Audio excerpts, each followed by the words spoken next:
Hey there, Sabina here with a new video for day-to-day chess games analysis in 15 minutes or less. I'm bringing you some information about the World Chess Cup in Baku. Today was game 2 of the second round of the event. Following tomorrow's tiebreaks, 32 players will fight for a spot in the top 16 players in the world. Let us see who are already qualified after today's games. Julio Granda Zuniga beat Cristobal Enriquez Villagra 2-0, so he's through. Same for Wesley So. Topalov came back with a beautiful win today, so he doesn't need to worry about tiebreakers tomorrow. Same for Shengli Liu, who was actually a surprise winner of this matchup. The next player who's going through the next round is Ding Liren. David Navarra was taken out by Gadir Guseinov, so definitely good for Azerbaijan because the World Cup takes place there, so lots of people are going to root for him.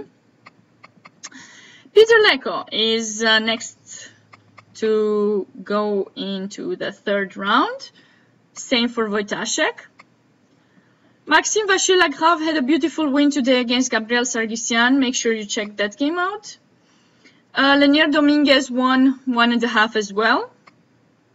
Elianov, Alexander Ipatov was probably the most hard-fought match of this round so far, if we're not including the tiebreakers tomorrow, which I'm sure we're going to see some more hard-fought matches.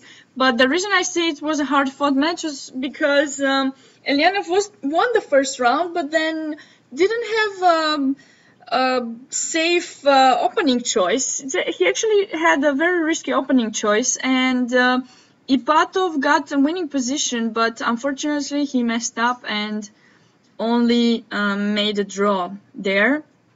Ivanchuk is through the next round. Today he made a draw. Yesterday he had a nice win against Rothstein. Caruana is through as well. Kovalyov won today, so he's next in the next round. Another surprise here, Harikrishna was taken out by fellow countryman Seturaman. Today they played Berlin.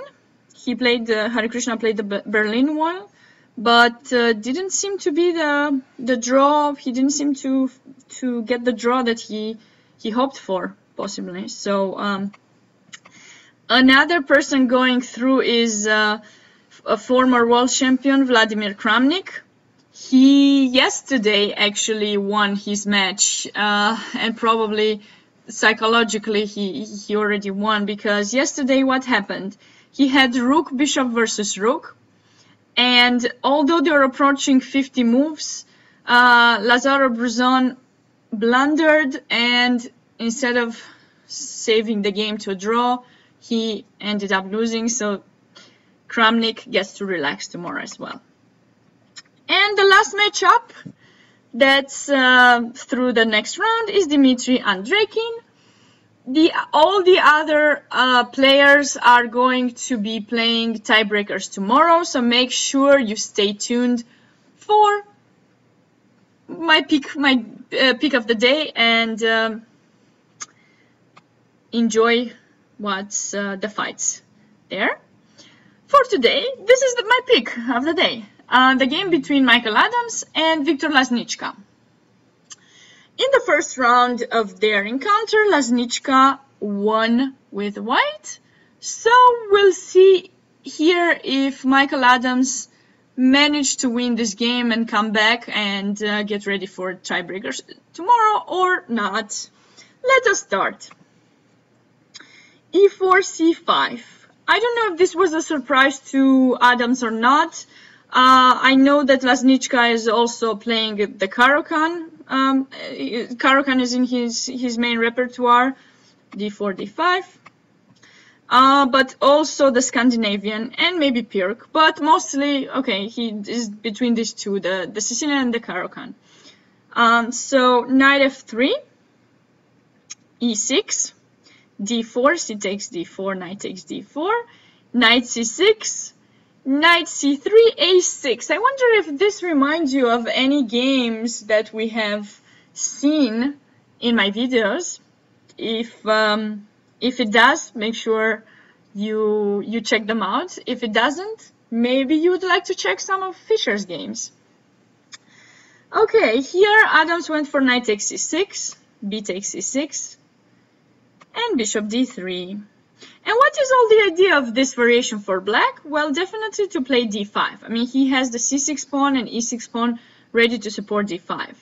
However, there's another line that was tried here by Timan in 2003, okay, but queen c7. And after queen e2, so white is not showing where he's going to castle, still hanging in there. Now bishop d6. Some crazy idea, right? I mean, just looks like this bishop is just blindly attacking h2, but he won't really capture that. His idea is actually to play bishop e5. So after queen g4, knight e7 was played then, and after queen g7, rook g8, queen h7, black played bishop e5. Okay, eventually the game was won by Kramnik, but it's definitely a surprise line that can be played by black. But anyways, Laznicka would have been happy with the draw here because he won the first game. So let's see, d5, castle, knight f6, queen f3. Not the main line by Adams. Rook e1 is the main line here, and Caruana played this, and Topalov as well.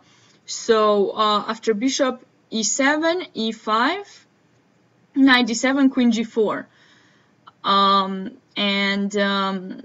you might want to check this for both colors, depending with which color you're interested in playing this. But white definitely has some attacking ideas here. But Adams didn't go for rook e1 immediately. He played queen f3 first. Eventually, white is going to play e5 here, because black will never capture in e4 to weaken, to give up, his central pawn and weaken his pawn structure. So white's idea eventually is to play e5. So maybe I want to keep my rook in f1. Maybe I don't need to play rook e1. So bishop e7, queen g3, taking g7, castle, bishop h6. What's black's only move? Knight e8, bishop f4. Why do I need to come back? Well, because now maybe black is threatening bishop d6, and I won't be able to hold on my bishop in h6. I have to play bishop f4, bishop h4. You know, black is trying to get rid of the white's attacker, so queen f3. And here, actually, there was a game played recently between Nepomniachtchi with white and Andreikin with black. And Andreikin here played bishop g5. The idea is, of course, to trade those bishops. If you take back, I'm super happy here with black. And if you play e5, then I'm going to take, which is what happened in the game, and c5. And this seems like a very nice position for black. Although I traded my good bishop, I definitely traded also an attacking piece of white, so I should not worry very much about my king. And eventually, maybe, since this looks like a French pawn structure, I'll be able to play f6 and, make sure my king is safe here. And also c4 is coming up to kick this bishop away from attacking h7. So this would have been quite simple, I think, by Laznicka, and he didn't have to go through lots of trouble to equalize the game. But bishop e7, okay, I don't like it very much personally. It's not a bad move, just kind of passive. I mean, why do you want to keep this bishop knowing that you don't have that much space? And, you definitely want to trade your opponent's active piece. But okay, knight a4. This is a very nice move, because what's white trying to do? Well, it's kind of clear eventually I'm going to play e5 and attack the king side. But black's plan, since, you can just realize by this pawn in d5, black's plan is going to be on the queen side. So with knight a4, I'm getting ready to blockade black's any kind of counterplay or attack with c5, c4 to kick my bishop away from d3. So probably I'm thinking b3, c4. So very, very prophylactic move in a way. Knight f6. Another move that I dislike, and the reason is, okay, white is going to play e5 anyways, right? To open up his bishop. Why put the knight back to f6 now and let white play e5 with tempo? Why not, for example, just play a move like f6? You know, I stop you from any kind of e5. If I really want after e5, I can play f5 and blockade the position. But I don't need to. Now I want to play e5 myself. And it doesn't seem like you as white will be having any kind of attacking ideas on my king. I mean, this bishop will open after e5, controlling h3, g4. No queen or rooks coming there.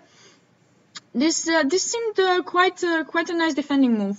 But okay, knight f6. Still, the position is okay. b3, queen a5. To support c5, c4 idea. e5, knight e7. And now, how do we start the attack with white? Well, the queen needs to be the first piece. That's one of the first pieces brought to attack. I mean, it's the one who's most likely gonna mate. So queen g3. The queen has been there before, but now there's no way of making it go away with bishop h4. Black played rook e8 to make the f8 square for this knight.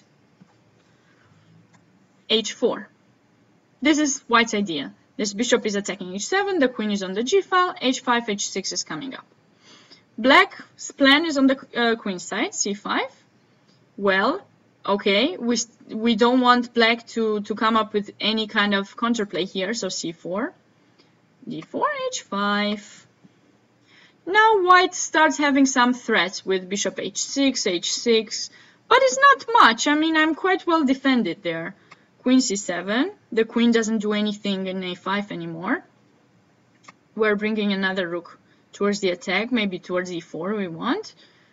And here bishop f8, just, you know, a preventive move of any kind of attacks. Bishop g5.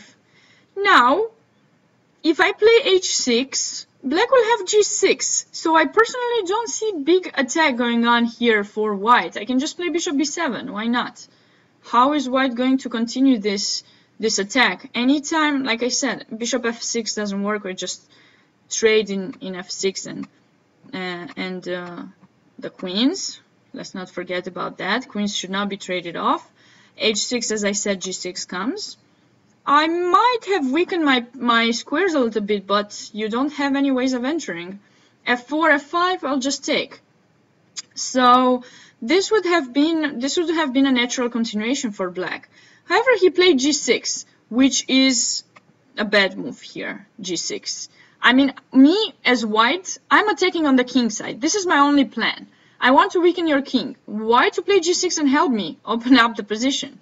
But of course, here white doesn't take back, sorry, not back, but doesn't take in g6 because I'm not in a hurry. I can take here anytime. I just know I won't be playing h6 to blockade the h-file. f4, very nice attacking move by Adams. Bishop g7, queen h4. I'm getting ready with my pieces on the h-file. Bishop b7, please take a moment to find a nice way for white to bring his rooks into play. Okay, king f2. I love this move. This is so nice. I mean, you never see, you don't often see a king going to f2. Normally it goes to h2 or g2, but okay, f2 to bring the rook is kind of cool. You have to admit that.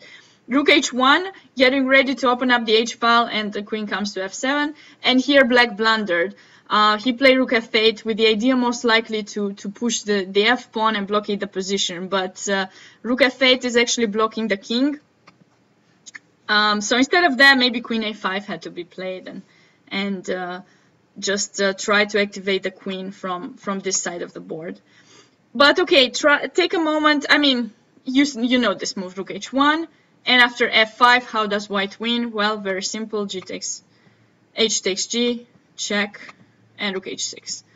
I hope you enjoyed this game. So Adams is back. Stay tuned for more tomorrow.